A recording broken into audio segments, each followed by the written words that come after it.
Network News. Inihayag ni Zamboanga City Mayor Kimer Adan Olaso na magbibigay ito ng kalahating milyong pisong pabuya para matukoy at ang pagkakakilanlan at agarang paghuli sa dalawang sospek na nanloob at bumaril sa mag-asawang negosyante na kinilalang sina Fahid Hamdan, isang Lebanese na nasyonal at asawa nitong Pinay na si Anora Hamdan noong nakaraang Biyernes, Abril 10. Kasabay nito ay nagbabala rin si Mayor Olaso sa nagbabalak pa lamang umano na gumawa ng karahasan dito sa lungsod na anito ay hindi niya hayaang makapangbiktima pa ang mga ito.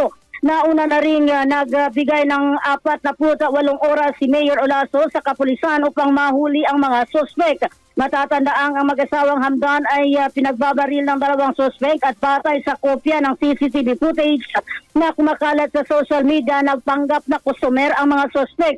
Pagkatapos ay binaril ng isa sa dalawang sospek ang mga biktima at bagamat sugatan ay nagawa pang lumaban ng Lebanese na biktima at naagaw nito ang baril sa sospek.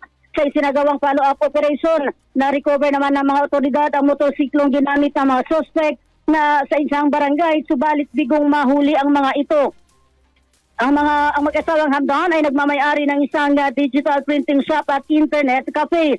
Samantalang kapapasok lamang naman na balita ay nahuli na umano ang isa sa dalawang suspect sa ibang probinsya at sa kasalukuyan ay inaantabayan pa ng RMN Zamboanga ang karagdagang ulat patungkol sa nasabing pagka-aresto ng suspect. Kasama mo mula sa DXRG RMN Zamboanga, Radyoman Mirasol Montes at Tatak RMN. RMN Network News.